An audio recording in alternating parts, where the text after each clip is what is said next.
Molto brevemente e ringraziando anche gli assessori che hanno contribuito, diciamo, in parte a dare risposte e in parte a dare spiegazioni. L'assessore Calzavara è partito dicendo che grazie all'incremento IRAP abbiamo nuove risorse per fare delle cose. Questo è un principio che condivido e sbandiererei come posizione, perché è da anni che diciamo che se io sbandiererei il fatto, collega Oster, posso sbandierare? Che faccio? Sbandiero? Sbandiero. Sbandiererei il fatto che è da anni che diciamo che attraverso una politica fiscale coraggiosa avremmo avuto non l'ultimo anno di legislatura, assessore Calzavara, ma magari il primo anno di legislatura, una serie di risorse in più che ci avrebbero potuto permettere, se ben utilizzate, forse oggi, di avere un po' più di disponibilità per fare tante cose che oggettivamente non siamo in grado di fare. Però se condividiamo, diciamo così, che siamo arrivati al punto di dover mettere nuove tasse per avere i soldi per fare delle cose, allora è inevitabile che noi ci concentriamo su quali sono le cose che andiamo a fare con i soldi in più che chiediamo alle imprese del Veneto.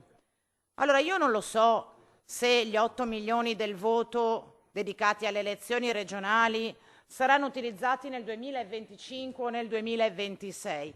Non è neanche nelle nostre competenze deciderlo, se non sbaglio lo decide la conferenza Stato-Regioni in un accordo che si farà a livello nazionale. Ribadisco però che sul piano istituzionale non si è mai vista una legislatura regionale, quindi di un organo legislativo, allungato oltre il termine previsto dalla Costituzione. Se si decide di farlo, cioè di posticipare il voto delle regioni che sarebbero chiamate a votare a settembre 2025, per ragioni di risparmio, di opportunità, di fare a me va bene tutto. Se si decide di farlo, perché lo ha detto il vice ministro Salvini, non se l'è inventato la Camani, perché dobbiamo far inaugurare a Zaia le Olimpiadi, a me sembra una bestialità sul piano istituzionale, ma sarò libera non solo di dirlo, ma pure di ribadirlo. E continuo a ribadirlo, sempre che Zaia resti qua con voi e non vada a fare qualcos'altro, come mi dicono vorrebbe fare, prima della scadenza della legislatura. Detto questo,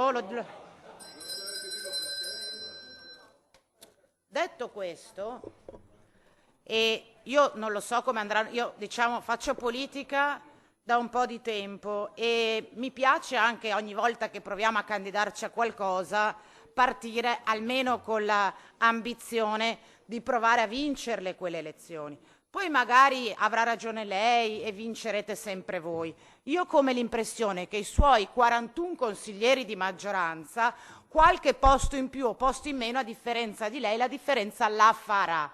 Quindi l'affronterei con un po' meno di arroganza il prossimo passaggio elettorale, perché siete voi che vi state dividendo in vista delle elezioni regionali. È il centrodestra che sta litigando e Forza Italia esce dalla maggioranza e i pezzi che... Noi, collega Osterelli, anzi stiamo facendo un lavoro che non solo tiene tutto il centro-sinistra, lo allarga anche le... Per cui figuriamoci, invece che affrontare con arroganza, tanto comunque vinciamo, io fossi in voi, io mi preoccupo del mio campo e di organizzare quello che c'è qua e stiamo facendo tutto quello che possiamo fare per essere competitivi e per rispettare il voto dei veneti e non dandolo per scontato, perché non c'è nulla di più sbagliato del politico che pensa di avere già in tasca i voti. Io l'affronterei almeno con un po' più di umiltà questo passaggio elettorale, per rispetto degli elettori, non per rispetto delle minoranze, che evidentemente non sempre vi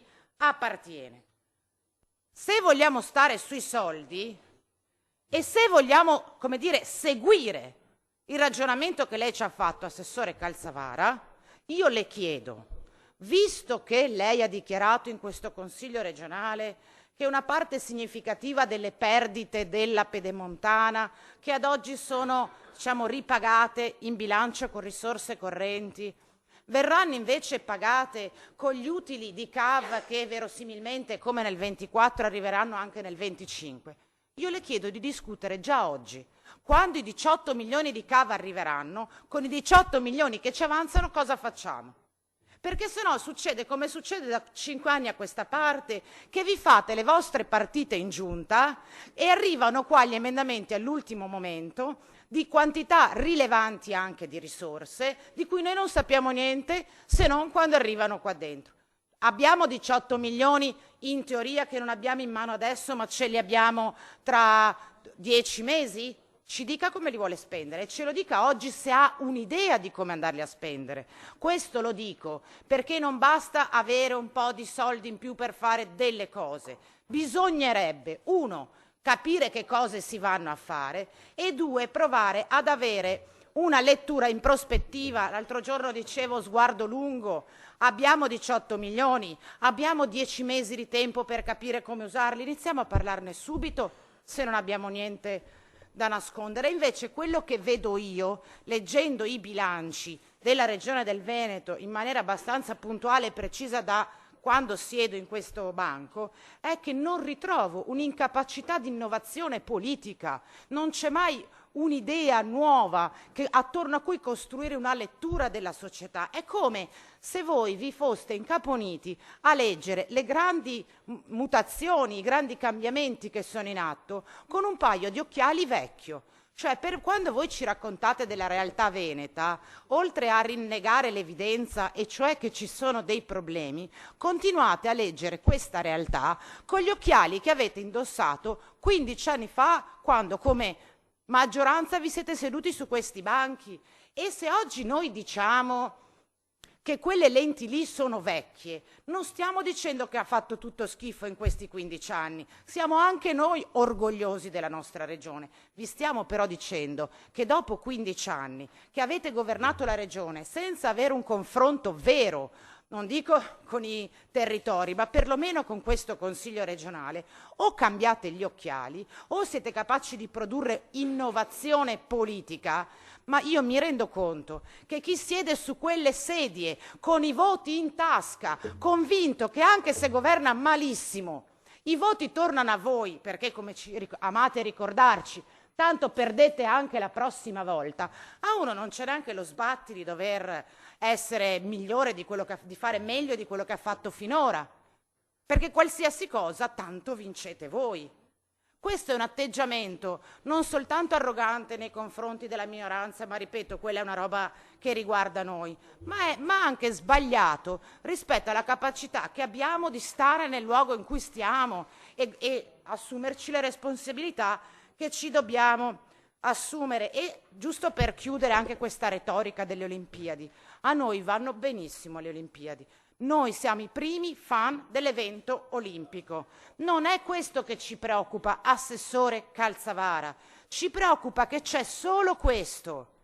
Perché tolte le Olimpiadi, tolto il prosecco, come si dice a slogan, cos'altro rimane della vostra idea di Veneto? Perché?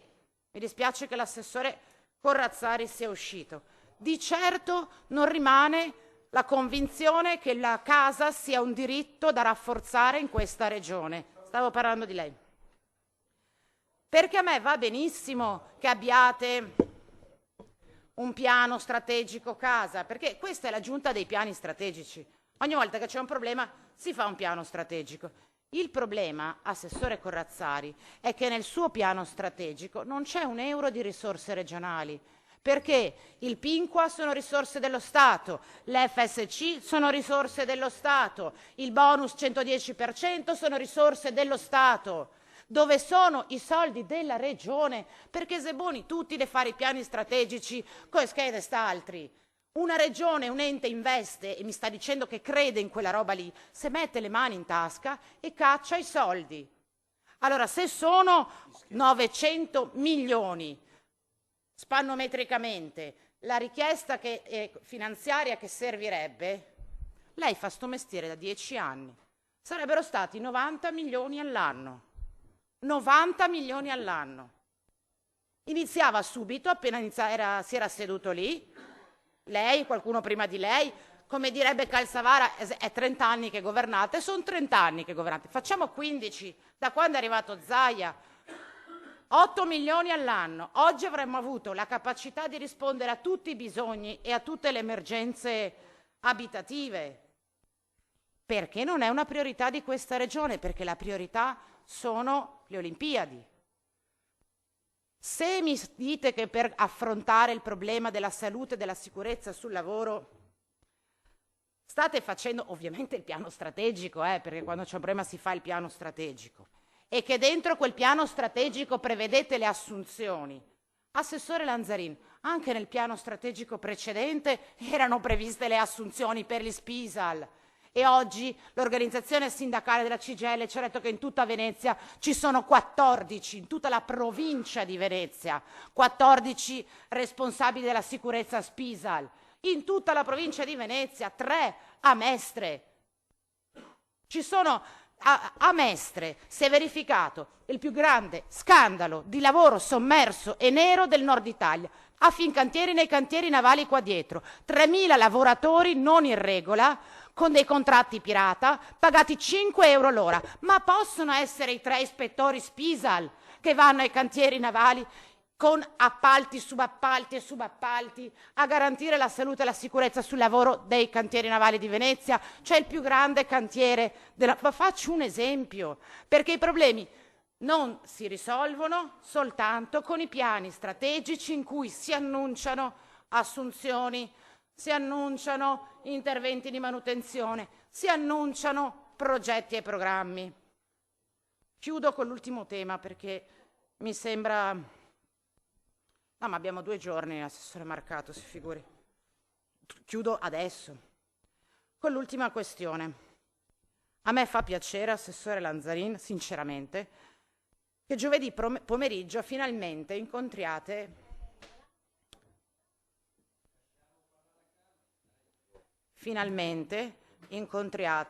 la delegazione ANCI che vi porrà in maniera ufficiale il problema.